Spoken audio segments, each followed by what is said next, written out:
Welcome to the BizGrowMojo podcast, the podcast where we get into real talk about business ownership, growth, marketing, learning lessons, and advice with real business owners. Here's your host, Ryan Amon. Now, let's get down to business. I'm pumped to get this rolling. Let's go. What if the secret to building an 8-figure business wasn't about being flashy or creative, but about solving boring problems really well? Today's guest, Russ Perry, took a simple idea, helping businesses with everyday graphic design, and turned it into Design Pickle, the largest subscription-based design service.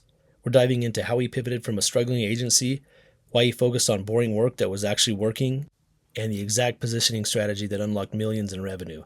Plus, Russ shares the one decision-making framework that gives you a 2 to 3% advantage over your competition, which compounds into massive success over time. If you've ever wondered how to turn a simple service into a scalable empire, this episode is for you. Let's get into it. All right. Well, I appreciate you coming onto the podcast, Russ, and having your team reach out to do this. I'm really excited to get in the weeds with you. I think you've got a really interesting story. I've kind of checked out a couple of your other podcasts and, skimmed through your book a little bit. I haven't had time to dive in as far as I'd like to, but just for the viewers that aren't familiar with you and your business, let's start by just telling a little bit about yourself and what your business does. Oh man, well, I joke I'm like the most stereotypical business entrepreneurial story where I failed a lot and then finally got so frustrated at my life that I found out a very obvious and easy path to success. But I'm Russ Perry. I'm the CEO and founder of Design Pickle. Design Pickle is the largest subscription model for graphic design. So we help businesses around the world get part-time graphic designers on our platform, and then you request, we match you with the best creative, and it's kind of like a fractional addition to your team. So we're not really a fit if you just want a logo. You could use now AI for those kinds of things, but it's like if you want stuff consistently all the time and you find yourself, looking at whatever tools you may be using and being like, I shouldn't be doing this. I should actually be like handing it off to someone else. And then also really large companies use us because often they're under-resourced and they maybe have one designer supporting, tens or hundreds of people. And so we can come in and be added to their teams. But it's been a ride. And, recently I wrote a little bit about the path of success with Design Pickle, more on the philosophy and the principles and everything in my book, The Creative CEO. But I'm still on it, still learning every single day and still trying to figure things out and very much still very active in the business. Yeah, that's amazing. It sounds like you really figured something out that a lot of other companies haven't been able to do with the model of Design Pickle. That's a really cool idea. How did you come up with that idea to begin with to pivot to that direction? Well, I think it was again, pretty stereotypical path. I ended up out of college working in marketing and design, mainly because a friend gave me a job and I sort of fibbed about my experience and then got into a graphic designer role and was like, oh crap, I actually need to learn this. But it quickly evolved into learning much more about the business and the marketing side of things. And eventually I was naive enough to try to start my own design and creative agency, which had its moments of success over about 8 years. But it was always very bespoke, one-off projects, big typo deliverables, a lot of stress, a lot of pressure if a client would leave, because that could be like a third of my revenue or a fourth of my revenue. And eventually I just realized that hey, I love what I'm doing, but how I'm doing it is not working. There's got to be some other path. So I took a little bit of a hiatus, closed the business that I had. I always joke it's like, it was like putting down a dog that, eventually is going to die, but it's just kind of miserable. Like there was no sale, there's no exit. Like we didn't fail technically, we're still making money, but it was just like, hey, this has to go. And then in that season, which was about a year and a half, I was consulting and just kind of like doing a lot of introspection and personal development work with coaches. And I realized hey, I want to stay in this industry, but there's got to be a new path for me. I don't want to do an agency again. And it just so happens that I was supporting enough clients at the time with miscellaneous design, marketing, kind of things here and there. And I kind of needed a little help because I would I would get behind on projects if I was working with one client in like their office for a few days and I wouldn't attend to the other ones. So I created an inbox system for all my clients to use, really just to focus on like the basic design things they may need for trade shows, marketing graphics, business collateral.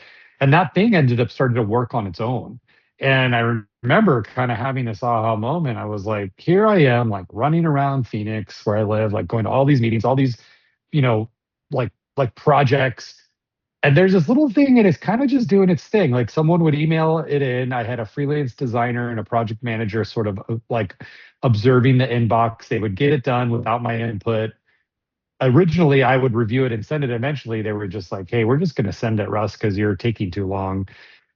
And so that was like the moment for me where I was like, oh well, I think there's something here, right? Yeah. And when I talk about this at a macro scale, I feel like in every business, especially companies that have been around a long time, we try to do all these things, but when we look at like what's like working the best, what's easy is like I'm making money on it, but also it's like it's not stressing me out. And that's kind of what it was. I mean, the work wasn't sexy. It wasn't, big award-winning campaigns. It was just like, we need this business card. We need these graphics. We need these Facebook ads. We need these things. And so that's when I went all in on trying to build a subscription business around it, which hadn't been done before. And hit a vein. And it turns out it worked. Kind of turned out to be that 20% that was giving you the 80%. Exactly. And I think too, like it's different today because, there's been dozens of copycats of what we do and, subscription and fractionalized services are everywhere now. But 10 years ago, that wasn't a thing. Like if you wanted like part-time help, you could hire a contractor or freelancer in a marketplace. But it was also for me a bit of putting my ego aside to say, hey, I may not be like the fanciest company out there, but I'm just going to do something that's really helpful. And, many years later, I look at all these, entrepreneurs and CEOs, and some of the most successful guys I know are in the most boring businesses. They just start doing like, I do trash removal and I have $100 million company. And you're like, what? And so, for me, that's, I think, like creatives are often don't want to do boring stuff. They want to do the flashy stuff, the cool stuff. And so for me, once I got over that, I was like, hey, this is actually really great. I have happy clients, we're making money, and I can put a system around it, which was actually one of the biggest things that I learned out of it all was, having a system to deliver the value, which I didn't with my previous businesses. Yeah. Yeah, I can really appreciate that. I come from a graphic design background myself. That's kind of how I started and got into marketing. I worked at a sign company actually out of college for a while. And that was, always, I really liked what I was doing, but that was one of the things that I noticed was the business ebbed and flowed a lot. It would be really busy in the summer and it would, peak and then it would slow down toward middle of winter. Like there was times when I was sweeping the floor literally because we didn't have anything going on. And I was like, I wanted to break off and kind of do my own thing and build my own sign company eventually. But I was like, I just don't know about the stability of this because it's so difficult to keep a steady flow, and I'm not the best with managing and saving money and that type of thing. So I don't know how well that would have worked for me. But, I kind of discovered digital marketing and, with like search engine optimization, that sort of thing. It just kind of needs to be done all the time. So, most people are used to paying that monthly fee to continue doing it. So I kind of gravitated more toward that. But yeah, that's kind of, it's fascinating that you solved that problem and we're one of the,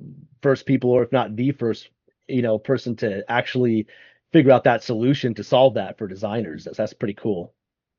Yeah, and another piece of it that I talk a lot about in my book is I'd done branding for many years before Design Pickle, and like I'm talking like $500,000 projects on logos and collateral and launch campaigns. And when I was looking ahead on like how are we going to differentiate ourselves, because you mentioned SEO, you mentioned printing and signage. There's thousands of those companies out there. Yeah. And so I decided, look, I'm going to be uniquely positioned, not in the work that we're doing, not even in the industry that we focus on, but how you buy what we're selling.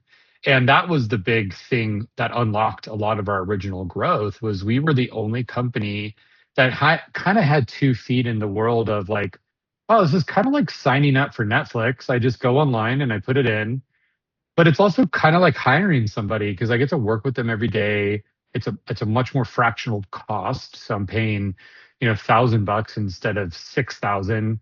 Like when you had that job, I'm sure someone was like stressing about your payroll when you were sweeping Yeah, right. floors. So that was the thing that I think was, and I teach a lot of entrepreneurs today is like do what you do, but there's always a way to position it in a unique way, either in how it's delivered, how it's sold, or some other part of your business that other people aren't doing. And the service, maybe it's the service level or it's, whatever else. And I think a lot of times companies, when they're struggling, they think they have to be like crazy different or creative. And it's like kind of, but in one of those areas, you can find a unique lane that your competitors aren't selling it a certain way or they aren't delivering a certain, like Yeah. it's a little cliche, but think about like online for you and I, but we were just chatting. I'm waiting for this carpet guy to show up at my house, and I'm like, man, where's the DoorDash app that I could just see where he's at and know, and I'm not having to call someone and text me and do the thing. So there's still so much opportunity out Yeah. there to position yourself in other ways. Yeah. About finding that unique selling proposition and doing something a little bit different. I always laughed, in the agency I worked at, we worked with a lot of attorneys and we would try to get them to find that unique selling proposition. And a lot of times they'd be like, well, I do free consultations for personal injury lawyers. It's like, no, that's not unique. You guys all do that. It's just, yeah, Yeah, it could be a little bit tricky for sure, and I think it depends on the business. It can be trickier than other businesses, but yeah, there's always something. There's always something. I love, Yeah. man, those, I mean, I'm in Phoenix and I know some metro areas, those personal injury guys just rip it. But there's one guy and I forget his name.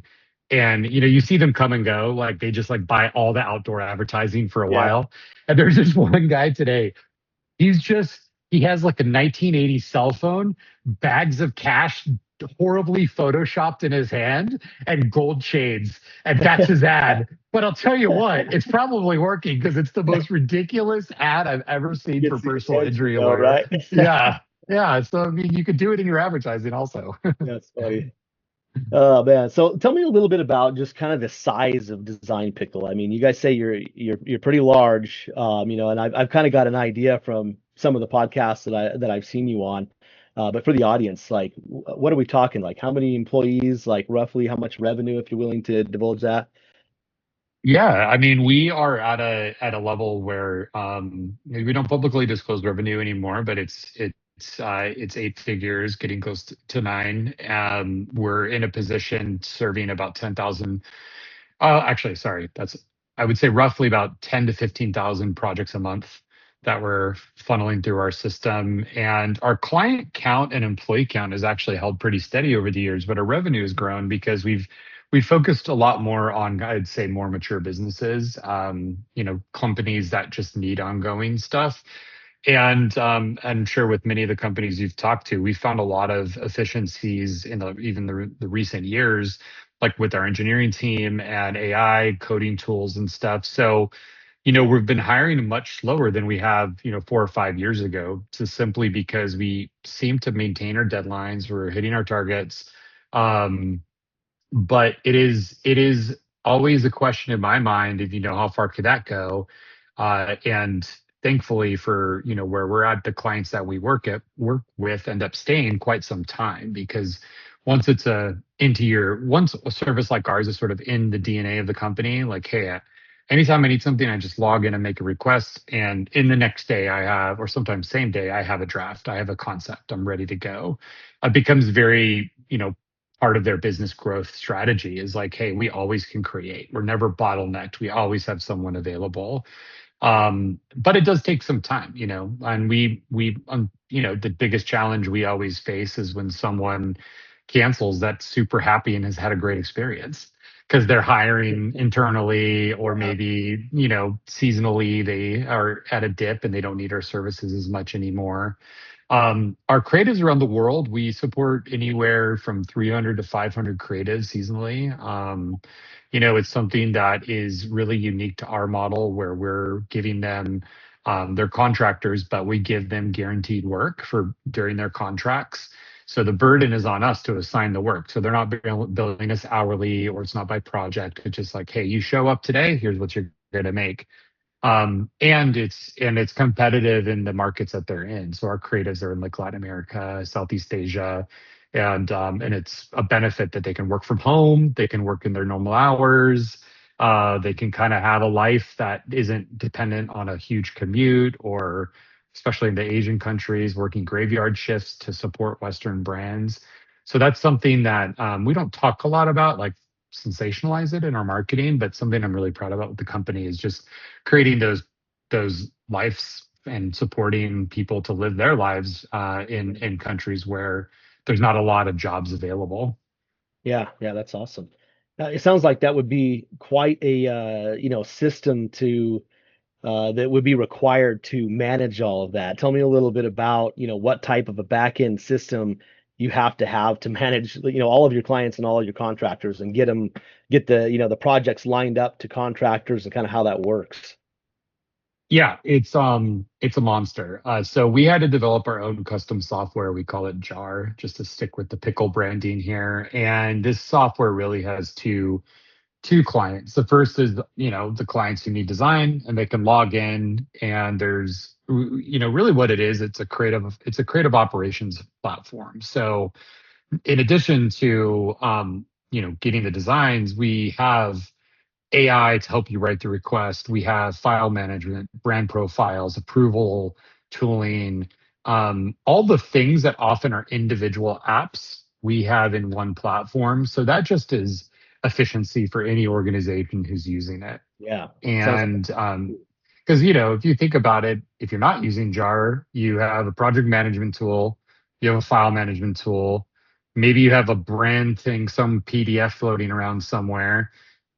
Most often approvals are not being done with the tool, they're done in Slack or email.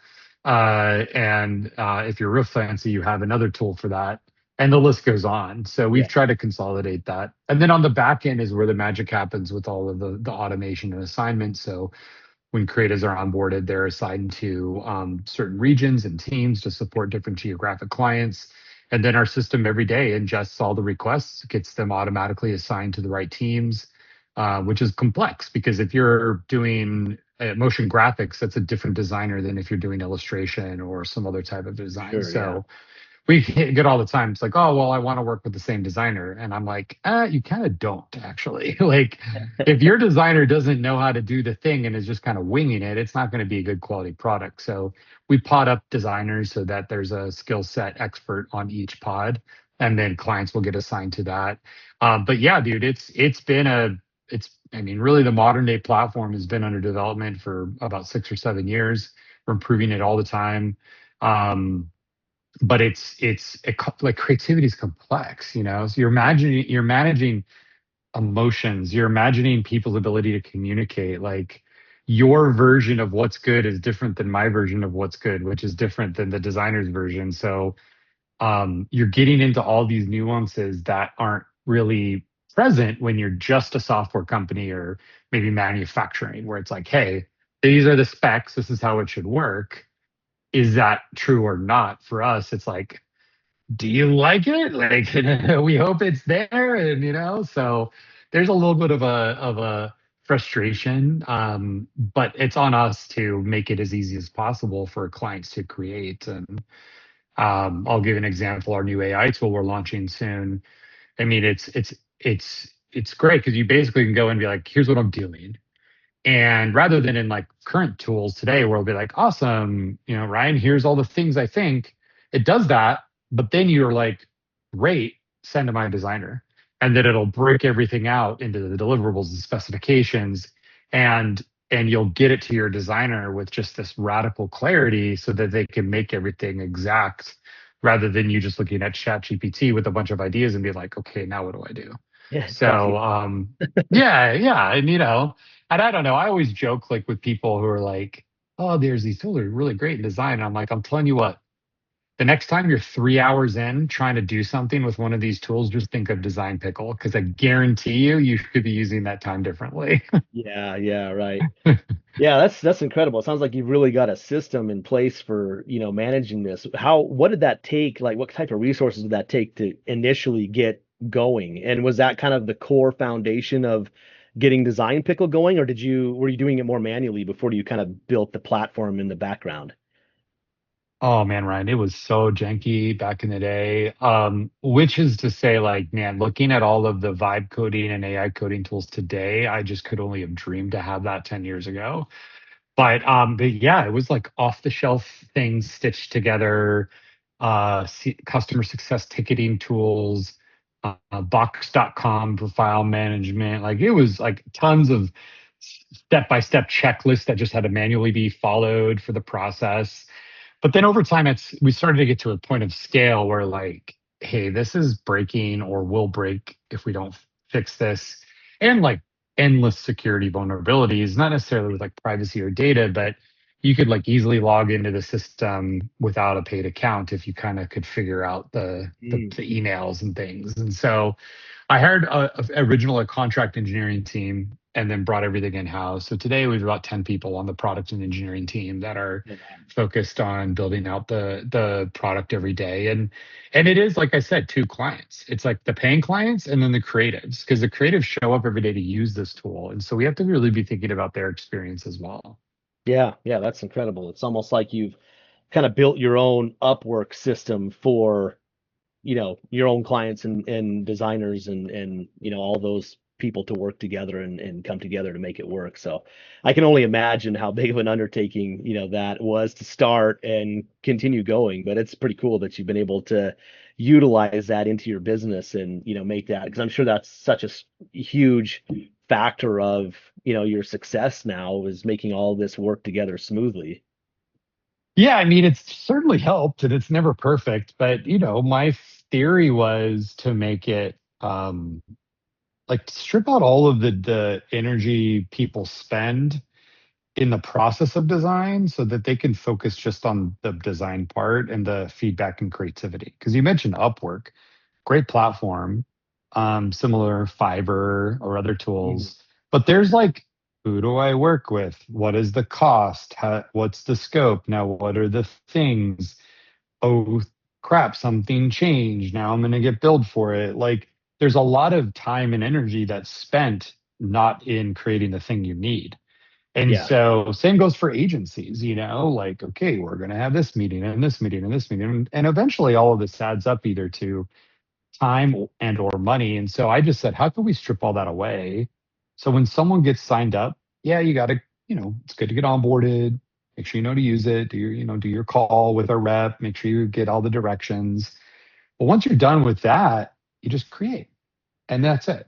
And if your designer's like sick, you'll never know, and if they're not great or working on it, you can like call us and talk to somebody about what's going on. Like I challenge anyone to call someone at Fiverr or Upwork, like support wise. Like you can't even find a phone number. So yeah. like we really make it just this like extra level of support and combined with just like less decision making, less energy spent. And I think that's like the other side of the success. The system has to work. If it doesn't work, then we're sunk. But why do we grow? Why do we keep clients? Is because they can just focus on their role, their business, ship all the creative stuff to us, get it back and however they need, and they're off to the races. They're not stressing out about their designer going on vacation for 2 weeks and like, oh crap, what am I going to do? Yeah. Yeah, that's a lot of problems that you've solved. Sounds like, in a pretty creative, successful way. So yeah, that's great. How was it difficult to initially build the system in the background? Did it take a lot of resources where you were like, man, this is gonna either make or break me, or was it like you just kind of tackled a little at a time and utilized, income coming in and it wasn't that big of a deal? And I've always wondered about that, because I think there's a lot of great ideas out there that, people have as entrepreneurs that they need something like this in the background, and it's such a beast to try to tackle that it kind of stops them from, pursuing something like you've done. It definitely was incremental, also because we started bootstrap. So I didn't have a ton of capital available. Um, but it was also like testing the system, building a little bit, testing the system. What am I getting back? Is it working? Is it not? Is there confusion? And then iterating from there. So, because creativity is so ambiguous from start to finish, and that's different for everybody, I think it would have been impossible for me to just sit in a room with some great designers and great engineers and just make it all from scratch and it be right. And there's always like iterative testing and this and that and the other. I think it's even more true for a company that's providing a service, because the variability of your human client is like a real curveball that you have to understand much deeper than you do if you're doing accounting software, or if you're doing something for, like you mentioned, like SEO, and hey, the website just needs to perform this way and rank this way, and if it is, great, and it's going that direction, great, and if it's not, then that's, we'll fix it.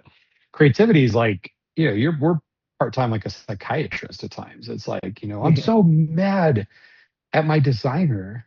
It's like, what? You're mad at them? Like, why? And and you have to like have these therapeutic conversations because like the color was wrong or something. And you're Yeah. just like, Difference okay. in And opinion. meanwhile, they never specified what they wanted. So now Yeah. you're like having to like be a mind reader too.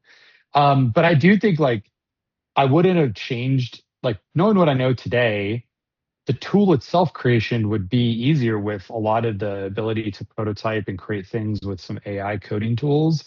But I would say the process would still be the same. Just build a little bit at a time, put it out to the audience. Is everyone having the expected experience? Is everyone getting what you want them to get? And if the answer is yes, keep going. If the answer is no, identify what the problem is and, fix it. Yeah. Yeah. That makes sense. Tell me a little bit about some of your marketing and promotion and that sort of thing. Like, how do you get business to you today, and what does that look like versus, maybe in the past what you started out doing to try to bring business in? Yeah, so I actually this was a trip down memory lane for me when I was writing the book, The Creative CEO, because when we started, just our existence got us business, and that was an awesome season of life because we were selling it in a unique way, flat rate. It was subscription. It was a much cheaper than it is today because we had much smaller company, and that was 10 years ago. Everything was cheaper 10 years ago. Right. But then eventually we realized, well, this is not sustainable. And then we start to see competitors and copycats and things. So we leaned in really heavily into paid advertising and still do to this day, with the combination of like outbound and organic marketing to bring in targeted leads. But I found that like this is a very unique problem we're solving. Not the thing we're doing, but when someone is ready to buy is very small window generally for the right kind of clients for us. So, working with a designer, if the relationship's going great, you're not looking for other designers. You're not like thinking about solving this problem. It's only when things aren't working or you're facing like some kind of issue that you're like, well, maybe I need someone else. And that window of time could only really be a week or two long, and then it's closed because you fixed it. Yeah. And generally our clients know somebody, they've worked with agencies, they've hired somebody, they can figure it out, they can solve this problem themselves pretty quick. So what we thought, we just have to always be out there with brand marketing and stuff and being out there. We just have to be top of mind. It's why I do podcasts like this. Probably a lot of people aren't going to need someone right now, but I'll tell you what, in 3 months from now, they're like, I remember that pickle guy talking about design. I'm going to go look them up because my designer just, crapped out on me. That's Yeah. when we want to get you. So paid advertising has been the way to do that. Just branding, content, creativity, and then traditional, funnels to get people in through retargeting and learning more about us. But yeah, and we're in the middle of learning more about what we can do for organic, and the organic piece has always been a bit of a brain scratcher because anyone looking for a designer through search is not a client we want. It's like, your grandma who's like starting a cat clothing business and is like, how do I find a designer? Like we don't want that client, you know? So search is like a little tricky, but we get better at it every day. And Interesting. but really I would say the bulk of it today is our paid efforts. Has it always been that way? I I mean, you said mean, that you were kind of getting discovered just based on, who you were earlier, but did you do ads early on as well, or did you not even need to? it was pretty early on. I mean, I was in a mentorship and coaching program, and I was told by the guy who was hosting an event, and he said, "You cannot come to the event unless you start doing paid advertising." I was like, okay. So I logged into Udemy at the time and took a Facebook advertising course, and then I launched my first campaigns like a few weeks because before this event because I wanted to go. So yeah, it's been from the beginning. Uh, Um, I would say that like that may not be how I would do it again, but it's predictable enough. And I think a unique enough content and creativity, which I'm confident we can do, is still able to drive results. Awesome. Has there been any unexpected, marketing channels or, that you felt have also maybe worked a little bit, or any that were big failures that you were like, I would never do that again, that you learned from in the past? Yeah. So the ones I love, the one I love the most, and it's just really hard from a cash standpoint, is event marketing. Um, we have great success with it. We're generally usually the only company out there doing what we do. And you could just target the heck out of it, going to an automotive marketing conference or a sales and marketing conference for dental practices. There's just a million choices. It's just a heavy cash outlay with quite a delay on the ROI. And if one misses, then you're hosed. It's not like you'll still get something. It's like you either hit it or you miss it, and there's nothing in between. So we've dialed back on that. Also because I think the scale that we need to really move the needle requires pretty large events, which are six figures and up in terms of the investments. The biggest failure was an event, and it was sponsoring the 2017 World Pickleball Championship in Casa Grande, Arizona, which, if you don't know, is like a retirement community. It's still on CBS Sports on YouTube. We were the title sponsor of the whole thing. It was like 8 years too soon because it was not at all popular like it is today. And the demographic was basically, 60 plus of retirees. So cool branding, cool marketing, wrong audience completely. But Good at least, bias. but to see our logo on CBS Sports as they were televising this and on the courts and stuff was pretty wild. That's awesome. Do you feel like there was any confusion or anything where your company Oh, name Design tons. Pickle with Yeah. pickleball? No, like, where do you have pickles? Are you a pickle company? Do you design custom pickles? Like, I would like to make my own pickle. Like, so much confusion. And there always is a little bit, but if we're at a marketing conference, people get it pretty quick. I guess that's what you get for having a very memorable name, though. I think there's going to be a little confusion about, what is it that this company does with, with anybody that doesn't have a name that's centered around something related to, exactly what you're doing. But then it's more memorable too. So, you gotta take the both sides of it, I guess. Exactly. Interested in becoming a guest, sponsoring episodes, or have suggestions for the show? Check out our website at BizGrowMojo.com. Also, you can sign up for our newsletter where you'll get updates about upcoming episodes and guests, special offers, insights and breakdowns from previous episodes, as well as marketing and business tips you can apply to your own business. Go to bizgrowmojo.com/newsletter. What type of systems and operations do you feel like you put into place that has made your business run smoother today? I mean, obviously you've got a ton of systems, with your like the platform and that sort of thing, but just overall in the sense of business in general, what kind of systems have you put in place that have made it easier to scale and grow? Yeah. I mean, I disclaimer have since invested in this company, but a company that I partnered with early on to kind of document and guide all the systems, and it works so well is why I invested in it, is a company called Trainual, Trainul, and they're basically help you build a playbook for your business. So when I was just by myself, even before I launched, I was documenting processes and documenting steps and creating checklists, and I think that's so important in some industries. Like if you're a pilot, you live and die literally by these. And if you're in a construction, the good ones follow it. And then there's some industries that they just wing it. There's nothing. And creativity is kind of one of those industries. There's so many times where people are just winging it, and you're just generally a little bit smarter than everyone else and can get some results, and you just do that every time. But that's not scalable, and that doesn't help you improve. So uh, I knew if I was going to grow a real business, I needed to have it operate a different way. So I documented and created processes um, from day zero. And then all of that went into Trainual. And to this day, a good chunk of our new employee training and onboarding and all this stuff about what it is to work at Design Pickles handled from that, as well as other processes and systems. And so whether it's that tool or another, I mean, that to me is like the game changing thing. I could talk to you about some cool piece of software, or I could talk to you about some cool thing, but that's just going to change in a year or two, and there's going to be something better.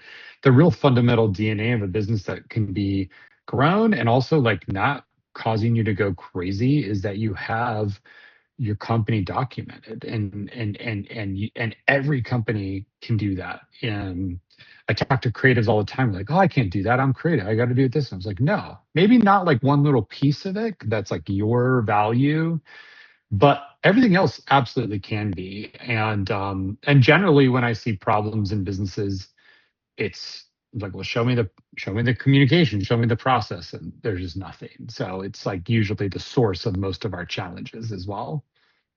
No documentation. Yeah, I hear you. Um, Tell me a little bit about your book. What was like your motivation to write that? Was it more about, kind of building more authority and kind of being another channel to, get out there? Or was it more about, hey, I want to write a book and see what I can do with it, and see what it can do for me, and just having a book out there as far as selling it? Yeah, I mean, so I always wanted to write a book about Design Pickle, but until this thing sells and I'm like on a boat somewhere in the Maldives, I feel like that story is not ready to be told yet. And so what I did realize though is um, there were some things, some accidental, some intentional, that led to our growth and our success.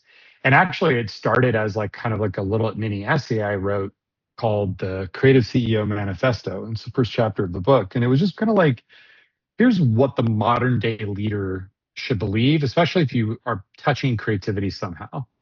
Now, my book is written towards someone who's either like selling, managing, or producing something in the creative world. But I've since had like accountants read it, payroll people read it, manufacturing people read it, and they all have been very generous with their feedback and just saying like, "Hey, this works for me too." So, but the idea behind this manifesto was like, "Hey, today you really have to like think differently if you want to succeed and really grow."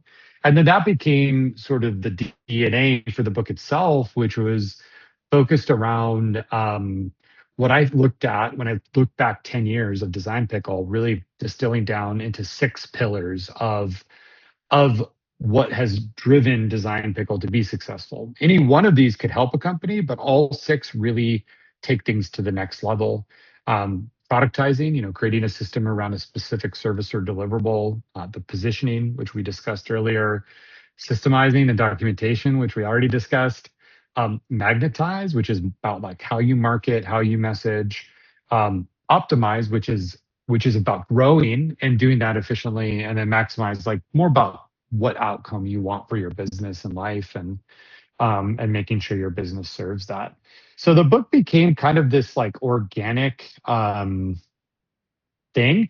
Actually, literally just this morning, I published a blog post on how I wrote the book because it did use some AI very uniquely. So if people want to go to russperry.co, russperry.co, it's all there. They can just read it. I go through my whole process of how I wrote the book. But really, in a weekend, I was just like playing around with my notes and some old blogs and this essay and some ideas and an outline. And then, like 2 days later and 3 days later, I come out of the cave and I had my manuscript done. Like it was like, bam, with it all. And then I just said, look, I'm not going to just sit on this. I want to get it out there. I want to help other leaders create a better business and kind of get unstuck wherever they're at in their life. That's awesome. Sounds like there's a lot of good information to, kind of get yourself in the mindset of, uh, you know, thinking about how to build a business. What would you say, as far as your success has gone, what would you say the top contributing factors have been as far as your mind state and habits go? Continuing to invest in programs and coaches to improve them. That has been the number one thing. So many people will invest in all other areas of their life, with stuff, with things, with trips, with whatever. They'll invest, rightfully so, in their family and their kids and their employees and their teams. And yet they don't do that for themselves. And so, like we shared at the beginning, Design Pickle came in a season of life when I was doing business coaching with a woman. There would be no Design Pickle had I not been in that container meeting with someone once a week and talking to them about my challenges. She didn't like come up with the idea. It wasn't that was the spark, but the space that was created inside of that relationship is what created the spark. So for me, I unabashedly say my growth and my success has been because I continue to invest in my growth and my success. And some seasons of life, I've done a really bad job at that, and that's been really hard parts of my life. Other seasons, I've done great, and things grow really well. But I'm no fool, and I know that what I want 10 more years from now, the guy that you see here right now, there's no chance in hell that he can accomplish it. So I have to be growing, and I have to pull in resources, knowledge, practice, challenging things to get to that point. Yeah, that's good advice. Um, Tell me a little bit about just, running a business. How has that impacted your life compared to, maybe before you started a business at all? I mean, I don't remember life really not running a business because my first business launched when I was 22, 23. So I'm Wow. 42 now. So it's been almost 20 years. Um, I mean, I think not to repeat any sort of like canned things that people always say about running a business and running life. I think success is about the clarity that you have and what you want to get out of it and and the impact that you want to make. And I didn't have that clear for many years. And it was really, really hard to have a business, have a family, have a life, And once I got clear, like the business was easier, but at least sort of like I was able to track my day, my week, my month, my year towards something concrete. And when I was getting closer, it only fueled me faster. And when I was getting further, I would course correct and figure it out.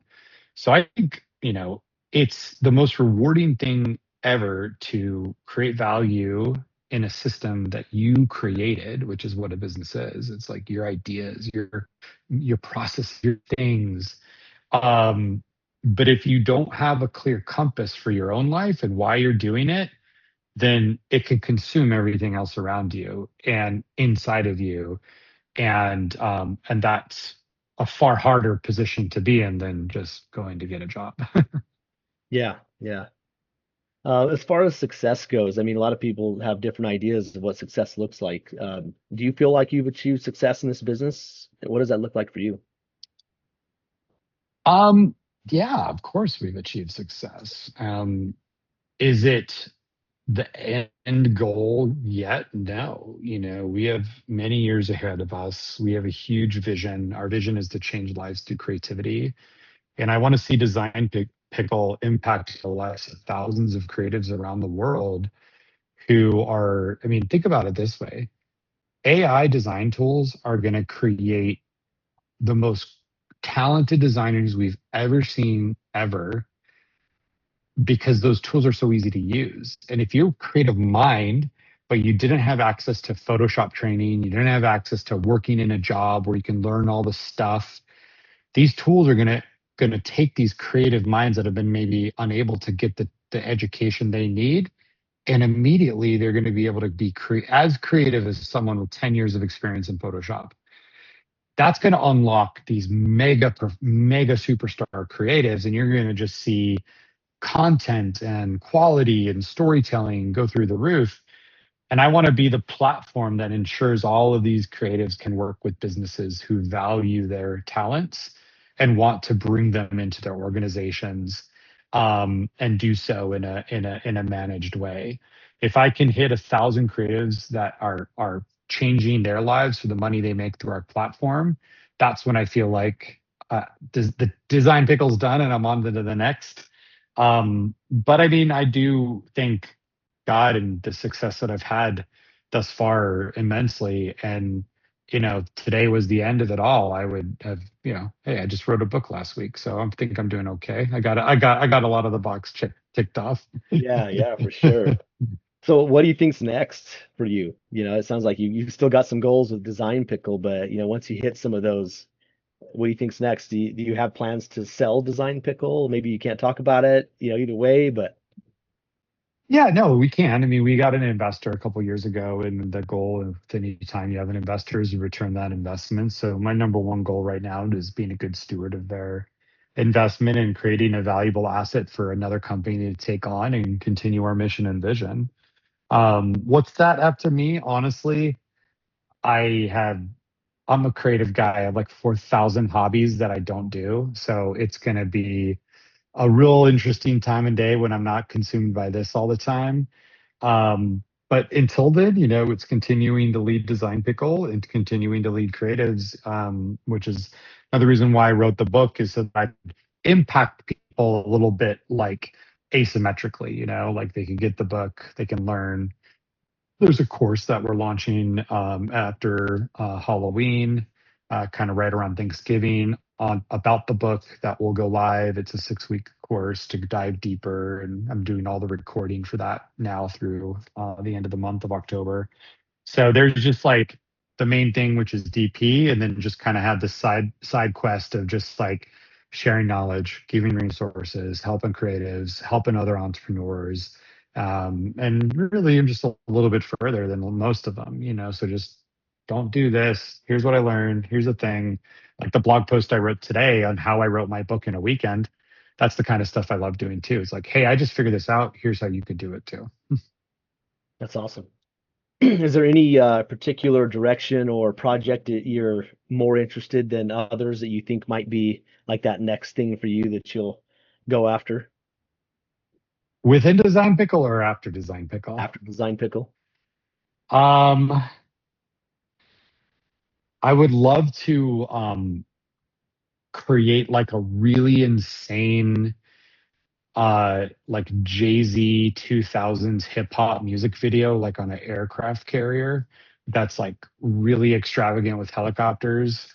That's been on my bucket list truthfully for like a decade or more, is to create a high budget, which maybe I won't even need to, it won't be expensive by then because you can just create all the footage with AI, but that's my goal. That was definitely not what I expected to hear, but very interesting nonetheless. The truth. Awesome. I either have like, here's my legs. Like I'm either like everything Design Pickle or obscure random creative things that drive no value to the market. So I really need to focus on Design Pickle right now. So Being the creative, right? yeah, exactly. That's awesome. What do you think would be the one tip that you would give to, that you think any business owner needs to hear? I think it's actually what I talk about in the last chapter of my book, Maximize. Know your path. And what I mean by that is, why are you doing the business? Is it to sell? Is it to hand it off to your kids? Is it because you have a chip on your shoulder and you want to prove someone wrong who fired you and you're starting your own thing? That's a fine answer. There's no right or wrong answer. But just be clear of why you're on the path and what you want that end game to be.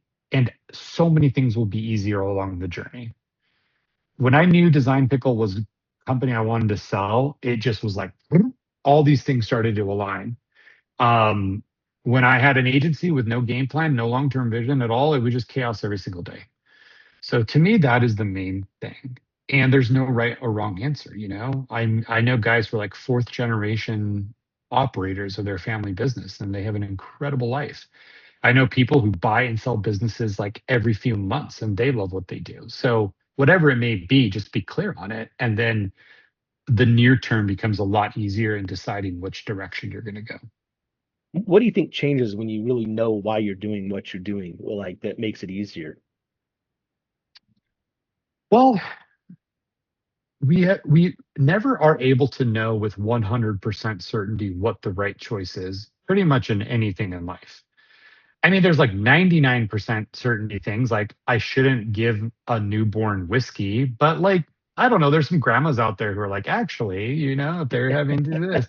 But see, you know what I mean? It's like there's never Yeah. 100%. But like in business, it's often like 50-50. Like you don't really know. It's Yeah. like you're creating, you're innovating, you're doing these things. So when you know the end game, I feel it's like the house edge in Vegas. Like the house has only a few percentages of a advantage over the player, but over time that adds up to massive profits. And I think when you're clear on the end destination, you have that 2 or 3% advantage of making the right decision, which you're not going to always do, but over time you'll get to where you want to go. Yeah. Interesting. That's a good take. What advice would you give somebody that's trying to kind of do something similar to what you did with Design Pickle? Like, say they've got, an idea that they want to try to do something very different. That can be a difficult, more difficult, I would say, than just a typical business, just growing a business. Like now you're going to try to pivot and go a direction. You're going to clear a new path. What advice would you give to somebody that, has an idea that they want to do that's just kind of like that, clearing a new path? Well, I want to just disclaimer for the audience, Ryan and I did not plan this, but he just teed me up to be so self-promotional for my book right now. It's perfect. My advice is to go to amazon.com and type in The Creative CEO and buy the book for $9 on Kindle, because that's exactly who I wrote it for. Awesome. It's to transform and take it that new direction. Yeah. And actually, you know what? I'll tell you what, Ryan, if your listeners want to go to my website, russperry.co, and send me a note telling me they heard me on your podcast, I'll just give them a copy for free. You don't even need to buy it on Amazon. I hope you do, because I like the reviews. But like, I care so much about this content. It's not to make money. It's not to do stuff. Like, I just wanted to get into the hands of people. So if you go to russperry.co, fill out the contact form, tell me you were on heard me on Ryan's podcast, I'll give you a copy of the book for free. That's awesome. I appreciate that. I'm sure Yeah. the listeners will too. That brings me back to the book. I forgot to ask you, what type of promotional efforts other than, podcasts are you doing to try to get that out there that you found have worked so far, or maybe it's I too mean, honestly, it's organic. It's my network, social media. I don't have a ton of time to be focused on marketing it. I wanted it in my back pocket for moments like this and sharing it with audiences. Um, but it's a long play. You know, I'm not done. I already have the second version that I'm planning to launch next year. As I mentioned, the course we have a pilot 6-week class right now, going through the 6-week course. We're going to relaunch that after Thanksgiving. So I'm just, again, like with Design Pickle, iterating, testing. I wish I had a ravenous million-person email follower list that I could just buy whatever I sell, but I I haven't been Wouldn't focused that be on nice? that. Yep. Yeah. So yeah, it's just about getting the ideas and value out there. I wrote this not to make a buck. I wrote this to help change entrepreneurs and CEOs and create them. So if I can accomplish that, even with one random person who a year from now is like, hey, I read your book and it did this and that, then mission accomplished. Awesome. I love it. What would you say you would do differently if you had to go back before Design Pickle started and do it all over again? What would be the one big thing that you would change and do differently? Um, Man, so many dimensions to that answer. I think I would go a little narrower in our target audience of who we were launching towards. I don't know if that would make a huge difference, but again, the more focused, if we were to have focused to say like fitness studio brands or some, just something where it'd be easier to allocate capital to reaching them, and the messaging, and then kind of the network effects you get of referrals and all of that. That would be the one thing. I also would, if I started it today, would just have saved millions of dollars on software engineering. So that's like, there's like 3 versions of Design Pickle that are in the graveyard because we had to rebuild it so many times, and it was like Wow. millions of dollars of capital. So just knowing what I know now about software design and doing it the right way would just be, not even including AI, programming tools, like it would just help so much more get things to market and do it right the first way. That's awesome. Well, Russ, I really appreciate your time, and I think you've answered most of the questions I had. Is there any final thoughts with the audience? Any last things you wanted to go over or talk about, or any promotions coming No, to throw out there, anything like that? I mean, you already did a little bit, but no, I mean, I just encourage anyone to, yeah, go to my site, russperry.co. You can sign up for the newsletter, follow me on Instagram, Russ Perry. That's where I post mostly. And um, yeah, like I said, if you want a copy of the book, fill out the contact form on the website and I'll get one out to you. And thanks for having me. I just really, really appreciate it. It's been a great conversation. yeah, absolutely. Really appreciate it, Russ. It's been really fun. I think there's a ton of super valuable information that you've given to the audience, and I'm looking forward to reading your whole book and seeing a few more of your podcasts that you've done. And I encourage all the listeners to do the same and go check out the Awesome. website. And if they need a designer, I think they know where to go now. So We've plugged that pretty heavy. So yeah, for sure. really All right. appreciate Thanks, it, Russ. Ryan. Thank you very much. You've been listening to the BizGrowMojo podcast with Ryan Amon. Make sure you like, follow, and subscribe so you don't miss an episode. Thanks for listening. We'll see you next time on the BizGrowMojo podcast.